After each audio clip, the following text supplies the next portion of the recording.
Hello!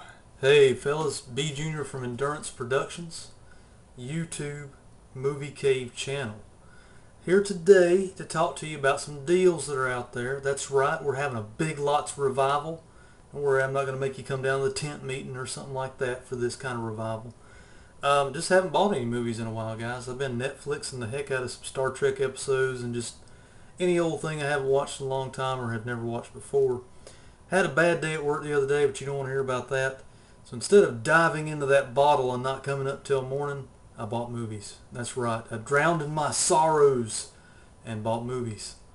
Gonna get right into the update here, guys. Bought all these at Big Lots. They finally got a shipment in at the local Big Lots. I haven't been in there in months. I don't know why. I just haven't been buying movies. Been just, like I said, renting them here and there. Trying these red box machines I've been seeing around. Trying to get a few movies on that. I'm going to dive right in, guys.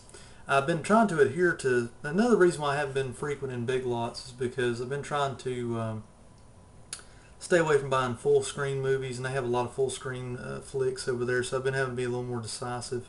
Trying to keep that rule for myself and not buy anything other than widescreen or Blu-rays for that matter.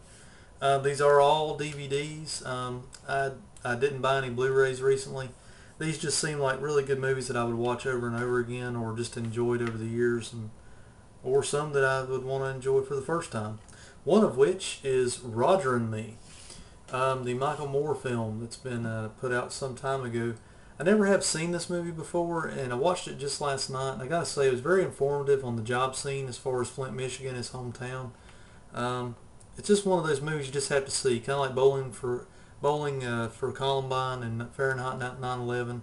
His movies aren't to everybody's taste, but they're just kind of interesting. You get a little slice of life in most of his films, so it was a really enjoyable experience. $3. These are all $3 unless I say it. Otherwise, I'm not going to say that every time like I usually do. Really enjoyed Roger and Me. It was a good documentary. It opened your eyes to the. It kind of rings true for the economy now, the decade later or so. But anyway, The Sixth Day. Arnold Schwarzenegger. This one did come with and includes a bonus digital copy. It's the only special feature on the disc. It doesn't have. I think it's got a trailer for the movie. Otherwise, bare bone. This is, of course, not one of the best Schwarzenegger flicks out there, but it's not one of the worst either. I really enjoyed The Sixth Day, and for whatever reason, I never have owned this movie.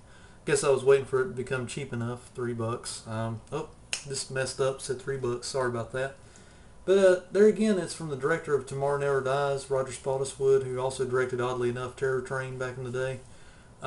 Just a good kind of, it's more of a sci-fi flick in my opinion with some action mixed in. I always enjoyed those little helicopter jet machines they fly around in the movie, so I don't know, guys. Some of the special effects don't hold up, some of them do. Just kind of, what I really enjoyed about it, it's not your run-of-the-mill Schwarzenegger flick. It's kind of a different kind of character for him, and just a decent story. It's enjoyable. It's not the best, but it's not the worst either, and I really enjoyed it. Here's one that's Camps Divided, Matchstick Men, widescreen version. A lot of people are divided about this movie. Some people, it's usually people don't like it, or they do like it. Then again, people don't absolutely love it, and people don't absolutely hate it either. It's just one of those in-the-middle kind of movies. It's about con men. I really enjoyed this movie mainly because of Nicolas Cage's character. He's a con man, but he's kind of a germaphobe too, and he just plays that Nicolas Cage eccentric role pretty good, and it's got tons of special features on it. $3, picked it up. Here's another one. I was just in I'm in that mindset. We're in between horror movies right now. There's not a whole lot of horror movies out, or really any good movies, if to put it that way. So I was just in the mood for some mindless action. So except none other than Passenger 57. It's a standard action flair from Warner Brothers back in the day, early 90s release. A decent film. I mean, I got to give it up. Wesley Snipes is excellent in this movie. It's got some hammy one-liners in it, yes, but the action still holds up back in the day of practical effects. And it's basically, this is back when everybody was trying to clone Die Hard. This is Die Hard on a plane, because you had Die Hard on a boat with Under Siege, and then Die Hard on a train with Under Siege 2, and so, yeah, you know where I'm going with that. But it's a good action movie, $3. This is one I was surprised to find. It's another $3 purchase, Vantage Point 2-disc special edition, or deluxe edition as it's called. So a lot of people kind of didn't like this as far as rewatchability, because once you've seen it, you know who did it then. And a lot of people weren't the fan of the rewinding part of the movie and all that. I kind of enjoyed it because it was something different at the time, whenever there was really nothing out at the movie theaters that good that year. I just don't remember going to the movies that much that year. Or for whatever reason, I don't, This is anamorphic widescreen. It's got some behind the scenes on it. 2 disc, I mean, hey, the price was right. I picked it up. Can't have a little haul without some horror mixed in there. This one, I don't know why I didn't own this one. This is one of those that you pretty much just have to have it. It's not the best one in the series, but it's just one of those that I like it because of George C. Scott. It's Exorcist Part 3. It's not got any special features on it other than a trailer. It's widescreen. But I just thought I'd get it, save it for maybe Halloween coming this year, or just watch it when there's not much else on. It's directed by William Peter Blatty, who wrote the book, I believe, for the original, the basis of the original Exorcist movie. Anyway, moving on.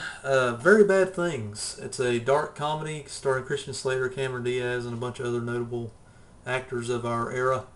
It's just one of those that where my wife and I watched this on cable for the first time, and we kept just like thinking, this can't be funny. This can't be funny. And then people started dying even more, and just twists were happening here and there. And it's just one of those kind of addictive little movies. I haven't watched it in ages. I don't even know if I'll still like it, but picked it up since it was cheap. Here is one. These last two were $5 a piece. Big Lots has been slipping on me a little bit here. They've been slipping some $5 copies in there. I'm just going to tell you, this was my one blind buy of the whole haul. Usually, whenever I do a big haul, I usually just grab one blind buy just to have fun with it. It's Wolfgang Petersen's Poseidon, 2-disc special edition widescreen version. It's got Kurt Russell in it, guys. I'm a huge Kurt Russell fan, and I don't know, it's a boat. It's in the water. I figure Wolfgang Petersen did a good job with Perfect Storm. It's got to be decently watchable. A lot of people like this one, but it's you got to understand, it's your standard, popcorn movie of the summer. Honestly speaking, I've never seen Poseidon, so hopefully it'll be great. I'll put it on the widescreen back here with the surround sound and nerd out a little bit. Rounding out this haul from Big Lots, guys, another $5 purchase, and I can't figure out why this one wasn't $3, but I had to have it. It was the Perfect Storm. I just mentioned it before. Wolfgang Petersen. It's got tons of special features on it. Widescreen version, of course. I know it's based on true events and everything. I don't like the way they ended the movie. I know it had to end that way, but it's one of those movies where you don't want to watch it all the time, but it's one that you want to definitely have in your collection. I haven't ever told this to you guys, but I'm a huge Deadliest Catch fan, and it's been hard enough to watch this season of Deadliest Catch with Captain Phil passing away and having to watch all these episodes with him in the hospital and stuff, but I like a lot of that seafaring type movies like Jaws and things like that, so I had to have it. Perfect Storm. It's a decent movie. It's George Clooney plays a decent part in it, I thought. Mark Wahlberg, not so great, I didn't think. Diane Lane's turns in a decent performance. A lot of the supporting cast in this movie are great. Bob Gunton, Mary Elizabeth Mastrantonio. Good direction style. I've always enjoyed it. Good one to have in the collection, I thought. But that does it for today, guys. The Big Lots revival has been concluded. I hope you guys have enjoyed it. Sneak out to your local Big Lots stores and have at it. The deals are out there. They are waiting for you.